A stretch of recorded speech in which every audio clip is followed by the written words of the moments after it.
Nous avons fait deux possibilités parce qu'on nous refusait le VGE. On nous a offert soit la commune de Cocody ou la commune de Yopougon pour la manifestation. En fin de compte, nous avons donc opté pour la commune de Yopougon et nous avons prévu notre manifestation pour le 9, dans un esprit bien entendu républicain, même si les raisons évoquées par le préfet pouvaient être sujets à discussion. Mais étant donné que c'était la célébration de la fête de l'indépendance, nous n'avons pas voulu laisser la polémique s'installer. Faire un bras de fer.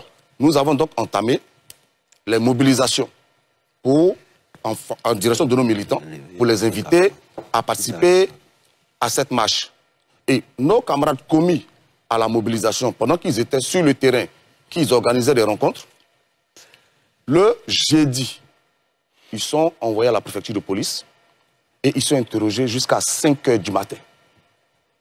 Je précise 5 h du matin. Et la majeure partie des questions tournaient autour de où tu as fait le CP1, avec qui tu causes dans ton parti, ce genre de questions. Parce que cela pourrait s'interpréter comme une volonté de boycotter la mobilisation qui était en train de se mettre en place. Ils ont été libérés à 5 h. Nous n'avons pas voulu rentrer dans la polémique. Nous avons continué de faire notre travail parce que nous étions convaincus que les Ivoiriens répondraient présents à notre manifestation. Le vendredi, 3 autres cadres du PPACI ont été convoqués à la préfecture de police. Parmi ces cadres, il y avait le colonel Joël Keke, qui est en charge de la sécurité du PPACI, mais du Front commun, et qui était le principal interlocuteur des forces de défense et de sécurité dans le cadre de l'organisation de cette manifestation-là. Figurez-vous qu'il a été gardé à la préfecture de police jusqu'au lendemain à 10 h, le samedi à 10 h. C'est-à-dire que quand nous sommes arrivés le samedi matin, nos camarades qui avaient été commis à la sécurité n'avaient pas d'interlocuteur. Ils ne savaient pas à qui s'adresser pour recevoir les instructions. Même les forces de défense, parce que c'est lui qui avait fait tout le travail technique avec les forces de défense. On ne savait pas à quoi s'entendre.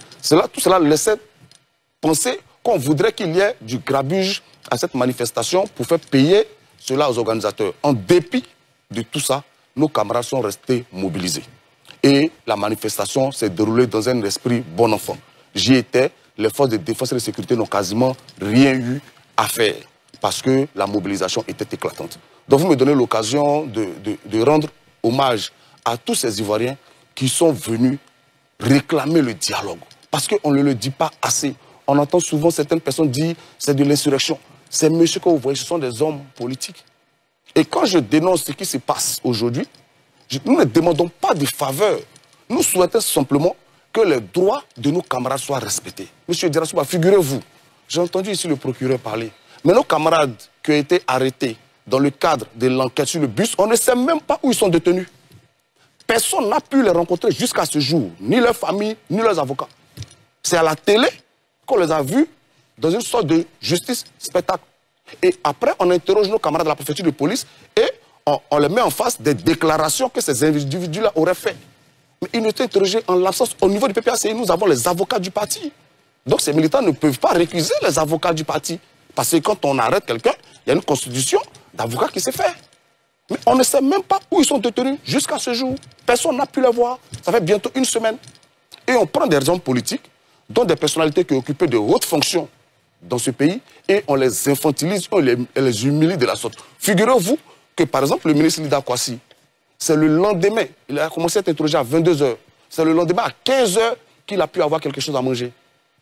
Quel est le message qu'on veut passer? Et moi, écoutez, moi, je suis désolé, je pense que nous sommes des hommes politiques.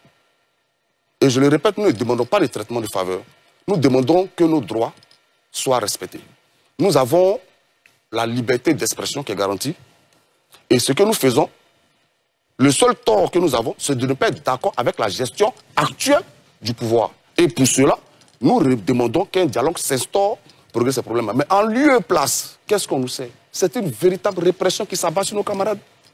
Tous ceux qui sont aujourd'hui chargés de la mobilisation PPACI, ils sont handicapés. Mais souvent, ça frise le ridicule. Je vous donne un exemple simple. Monsieur Blaise Las, on finit de l'interroger, on lui interdit de sortir de la ville d'Abidjan. Blaise Las, il habite en dehors d'Abidjan. Il fait comment? C'est-à-dire que toutes les fois qu'il doit aller chez lui à la maison, il est en infraction. Quoi, Justin, il travaille à Korogo. On lui interdit de sortir d'Abidjan. Et il est obligé de dire, ben en fait, vous savez que je travaille à Korogo, et puis on réaménage. Oui. Donc nous pensons que, moi j'étais venu ici ce soir pour que nous ayons une émission pour parler de cette marche qui a eu lieu. Et rappeler aux Ivoiriens que le samedi prochain, le président Laurent Gbagbo leur adresserait un message depuis la place Figaro. D'accord. Mais je vais terminer là-dessus. Oui, allez-y, parce que là, j'ai eu au téléphone les camarades du parti par rapport à ce qui se passe à la préfecture de police. Oui. Et j'ai écouté aussi le procureur. Excusez-moi, j'ai été très mal à l'aise. J'ai eu l'impression que c'était quasiment des menaces qui étaient dirigées à l'endroit de l'opposition. Quand on va disséquer des vidéos de manifestations pour savoir qui a fait une crise xénophobe, qui a fait... Donc ce soir, sans vous remettre en cause, moi je proteste. Je proteste avec cette manière inhumaine. Je proteste avec cette manière inhumaine de traiter les opposants politiques. Je proteste contre cette manière cavalière de vouloir nous humilier parce que nous avons le tort de ne pas être d'accord avec le parti au pouvoir. Mais je rappelle aussi que le samedi 9, nous continuons de nous battre.